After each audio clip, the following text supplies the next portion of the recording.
Well, it was a free agency frenzy indeed for a lot of teams, but not the Detroit Lions. The Detroit Lions did wind up losing Carlton Davis III to the New England Patriots, who had going into free agency the most cap space in the NFL at over $120 million. And they made a lot of moves today. One of them was giving Carlton Davis $44 million guaranteed over a 3-year period. And we in turn, after a little bit of confusion, a social media firestorm that was started by a tweet, DJ Reader signs with the Detroit Lions, or intends to sign when the beginning of free agency officially kicks off on Wednesday at 4 o'clock Eastern Standard Time, to a 3-year, $48 million with $32 million guaranteed. So the Detroit Lions, you could argue they made a better move. They got better. They stay lateral. The choice is yours. For me, I'm going to say that they might have gotten marginally better.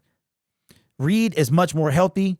He is shorter than Carlton Davis, I believe, but he's much more healthy. And I think overall, this was an upgrade. But you guys know how I feel. I don't think it matters too much who's in the secondary if we don't have a quality defensive line. And the Detroit Lions, for the second year, miss out on some quality defensive linemen in the start of free agency.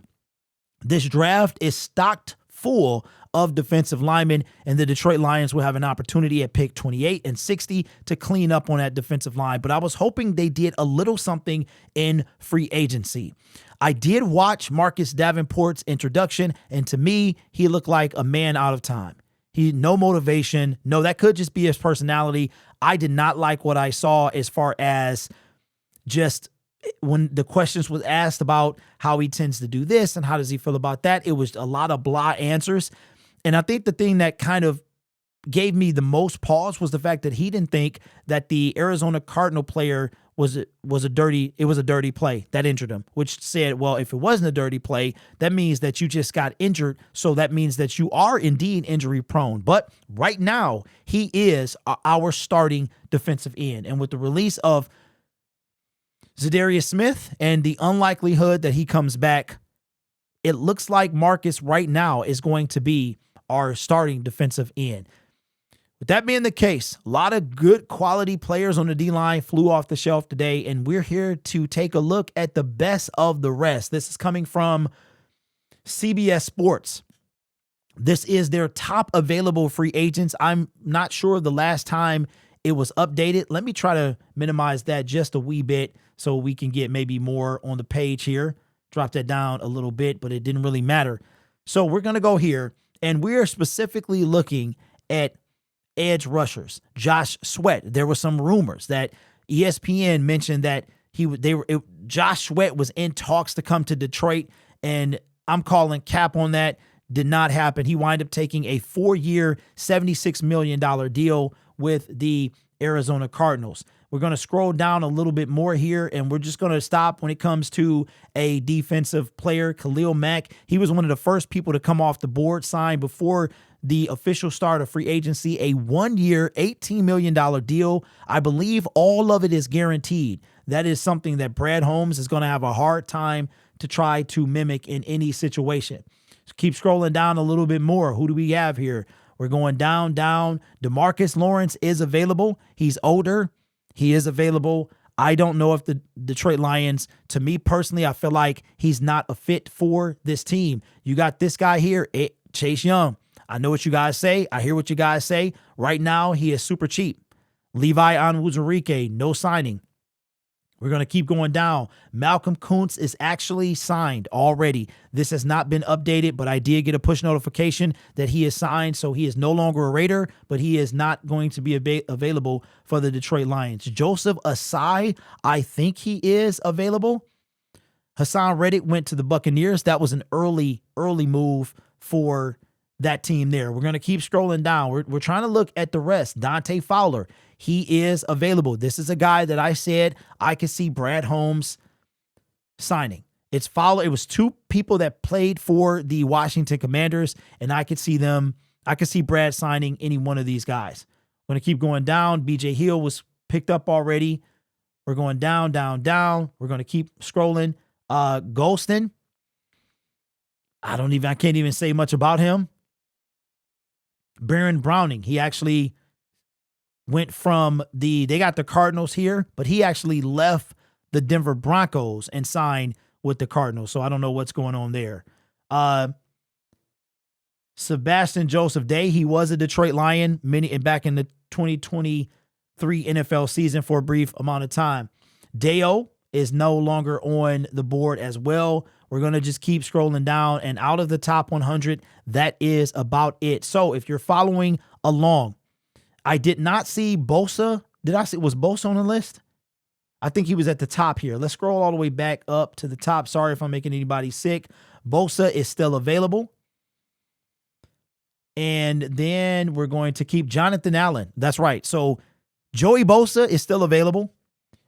And I think that he would have to be at the top of that list. And in case you haven't heard, Jonathan Allen, the former defensive tackle for the Washington Commanders, is now going to meet with the Minnesota Vikings. So you guys are right now, I think I spent almost 5 hours online. I let off a lot of my frustration online.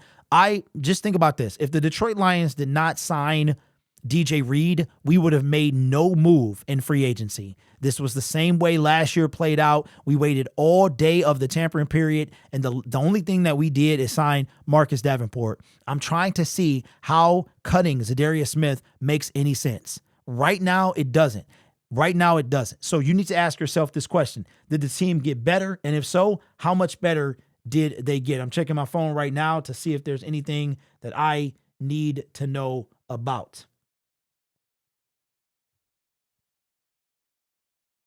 No, except that, wow. Nope. So what do you guys think? For me, it's got to be, you guys are going to hate this. Right now, we're like all draft. It's only a few options. If Brad Holmes does what we think he's going to do, he's going to take, I also didn't see Von Miller on this list, but we've talked about Von Miller. We've talked about Chase Young. We've talked about, you also have, I believe that Josh Uche is still available. Matthew Judon is available. I saw a list on NFL.com, and it had Bosa, it had Uche, Judon, Young in that order. That's probably the best we're going to get. Maybe a few here and there that could be beyond that. But I think right now, if I'm Brad, I have to prioritize, okay, how much do I want Trey?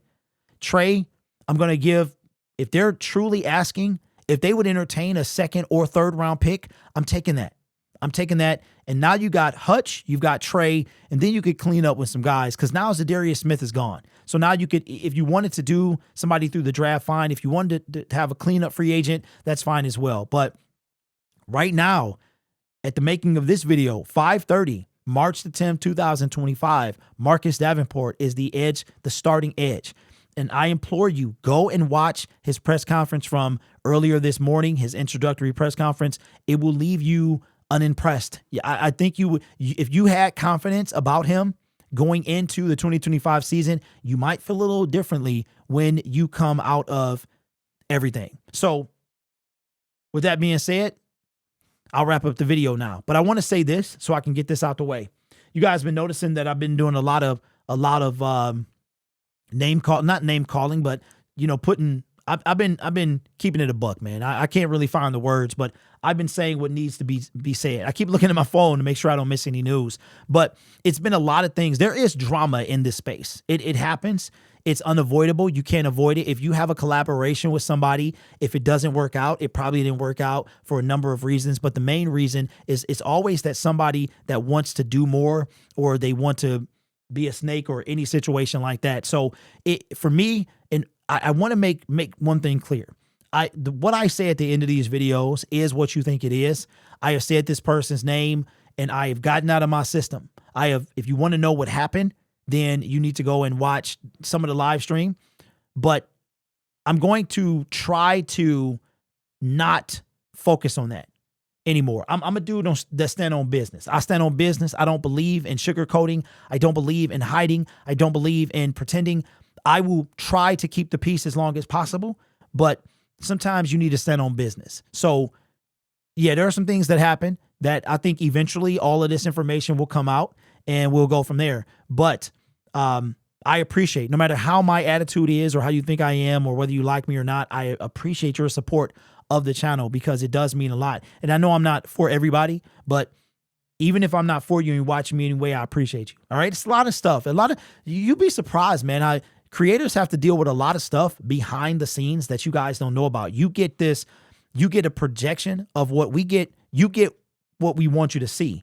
You don't get the back end. A lot of times, and the back end gets really nasty, especially if you have a group of people in the same space. So anyway, I feel like it needed to be said because of what I said in the last video. Specifically mentioned someone by name, and I promise you that person will not mention me by name. I promise you that. But whatever the situation is, like I said before, if we need to go there, then we need to go there, because some things need to just be brought to the light. That's all I'm saying. All right. And if you want the stuff brought to the light, then I got the sun. Okay. So we'll just take it as that. With that being said, this channel is made possible by viewers, subscribers, and members just like you. It's because of your support I get to do what I do. You could be anywhere else on YouTube, but you choose to rock with me. You guys are awesome. Take care of yourself and each other. And as always, go Lions. Trust me, I'm bubbling inside because of this whole pass rush, but I also got it all out for now anyway. I got it all out and there's nobody left. Brad, this is where I'm at, and we'll wrap up the video. This is where I'm at. Brad Holmes, this is his job. I can't control it. I'm going to react a certain way, but the bottom line is if we don't win, we know what's going to happen.